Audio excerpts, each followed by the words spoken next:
They told me it was just a concert tour. Havana, 1958.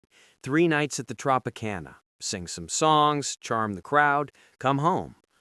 But when the sealed envelope was handed to me at 35,000 feet over the Florida Straits and I read what was inside, I realized I wasn't flying to Cuba as an entertainer. I was flying there as a messenger. And the message I carried could either prevent a war or start one. Let me tell you about the week that changed everything. The week the government tried to erase from history. And the night I sat across from a revolutionary with a cigar in one hand and a rifle within reach of the other. My friends, to understand what happened in Havana, you need to understand what Cuba was in 1958. It was America's playground. The casinos were controlled by Meyer Lansky and the mob. American corporations owned the sugar, the rum, the hotels. Batista was president, but everyone knew who really ran the island. It was paradise for some, hell for others. And in the mountains, a young lawyer named Fidel Castro was building an army. December 1958. I was in Los Angeles, finishing up some recording sessions, when I got a call. "Frank, it's Alan." Alan Dulles, director of the CIA. We'd met a few times at Washington parties, but we weren't friends. When the head of the CIA calls you personally, it's never good news.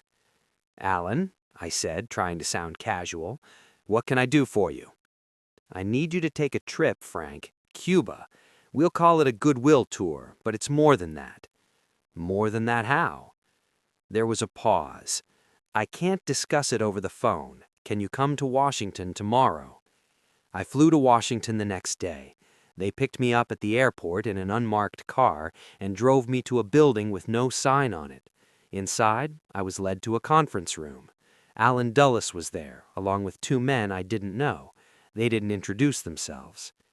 "Frank, what I'm about to tell you is classified at the highest level.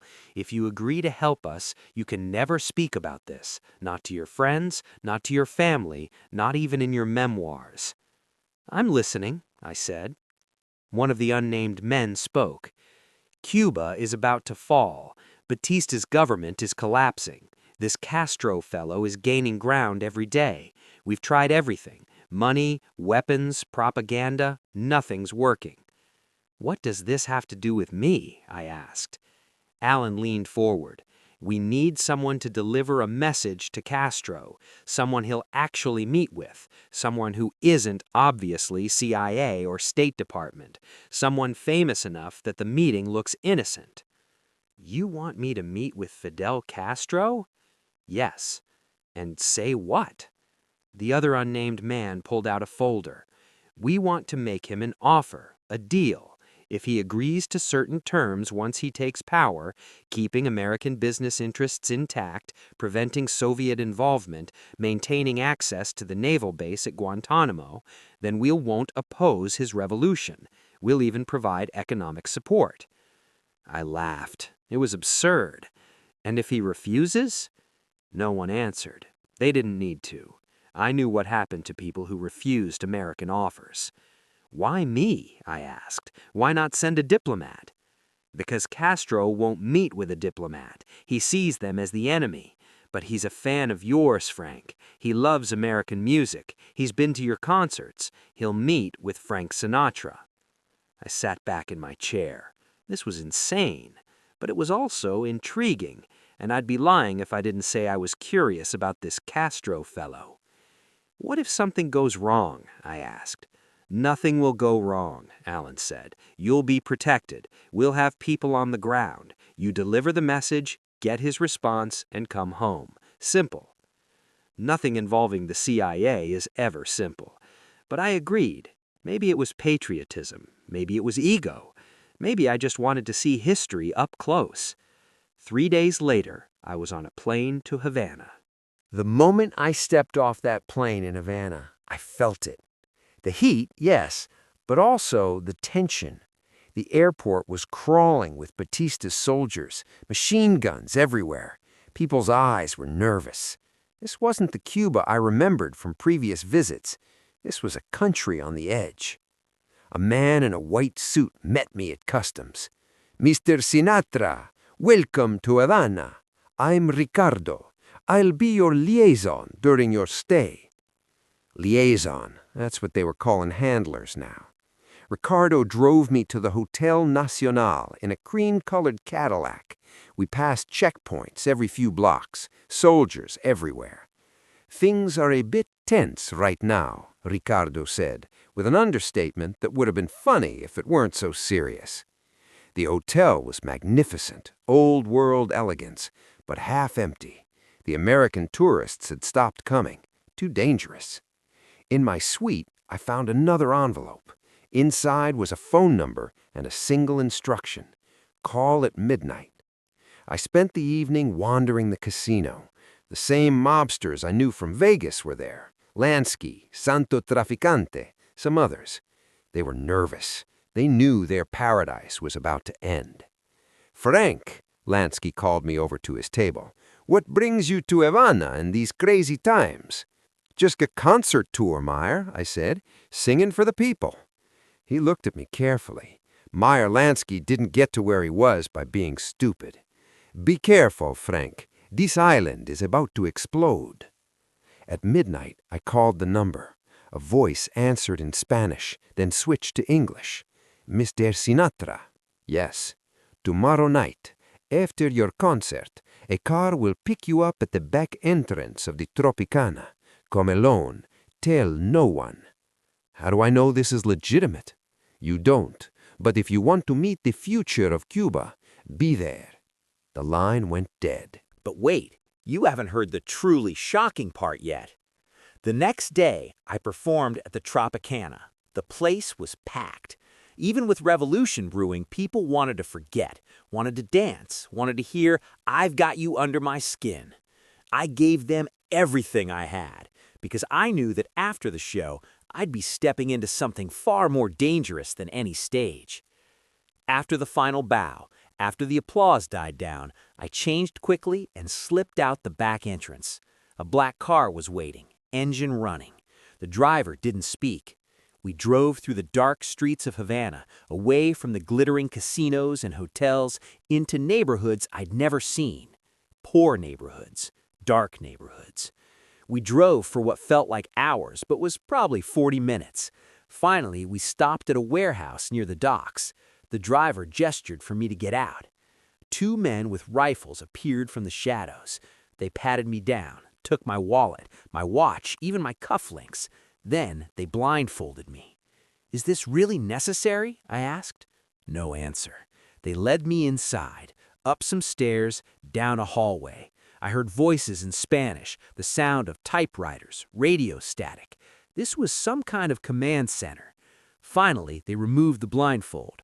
I was in a small room, a desk, some chairs, maps on the wall, and smoke so thick you could barely see across the room. And sitting behind the desk, in green fatigues, with that now famous beard, was Fidel Castro. He was younger than I expected, maybe 32, 33, but his eyes were older, much older. "Mr. Sinatra," he said in surprisingly good English, "welcome to the real Cuba." "Thanks for the invitation," I said, though I could have done without the blindfold. He smiled. "Security, I'm sure you understand. Sit, please." I sat. On the desk between us was an ashtray overflowing with cigar butts, some papers, and yes, a pistol. "I'm told you have a message for me," Castro said, lighting a fresh cigar, "from your government." "I'm just a singer," I said, "but yes, I was asked to deliver something." I reached into my jacket slowly. Those two guards with rifles were still in the room, and pulled out the envelope. Castro opened it and read. His expression didn't change. After a long moment, he looked up. "So, your government offers me a deal.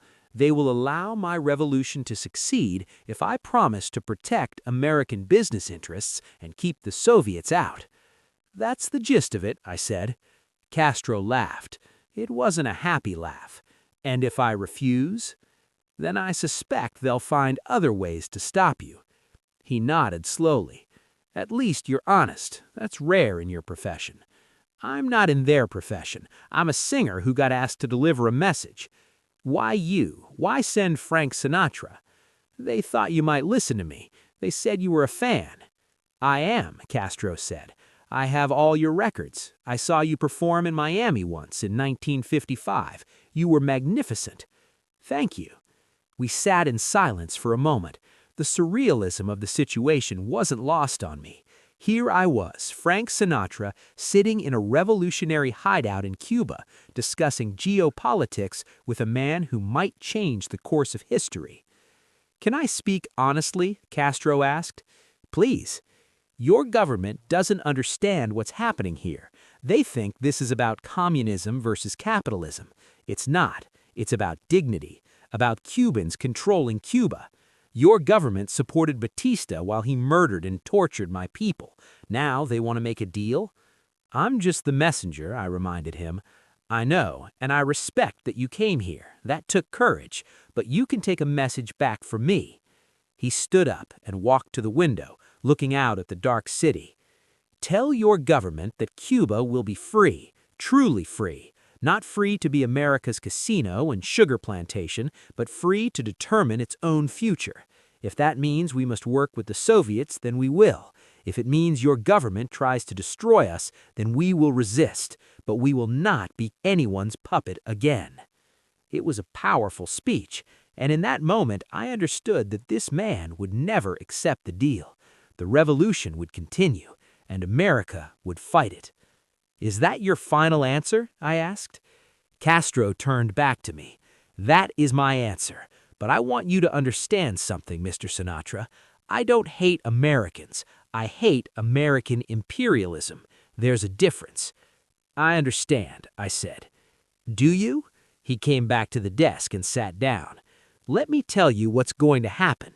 Your government will try to kill me many times. They will invade Cuba. They will impose an embargo. They will do everything they can to destroy what we're building here. And we will survive, because we have something your government doesn't understand, the will of the people. You sound pretty confident, I said. I am, because I'm willing to die for this. Are your CIA man willing to die for United Fruit Company's sugar profits? He had a point. But here's what nobody knows, the part that was erased from every official record. Castro leaned forward, his voice dropping. There's something else, Mr. Sinatra. Something your government doesn't know yet.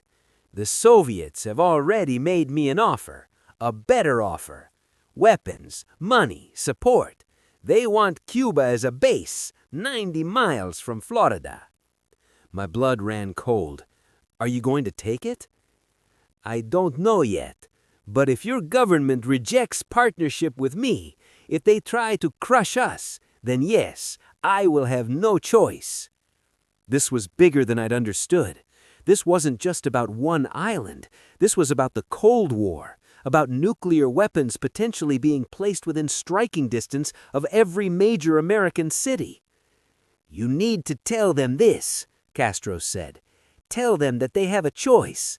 They can have an independent Cuba that's friendly but not subservient. Or they can have a Cuba that's forced into the arms of Moscow. But they don't have much time to decide. How much time? I asked. Days, maybe weeks. Once we take Havana, and we will take Havana, everything moves very fast.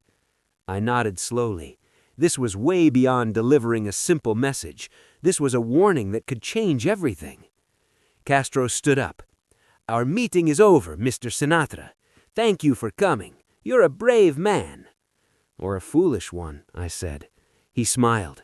Sometimes those are the same thing. The guards blindfolded me again and led me back to the car. The drive back to the hotel seemed longer. My mind was racing. What had I just witnessed? What had I become part of? When I got back to my room at the Hotel Nacional, there were 3 men waiting for me. CIA.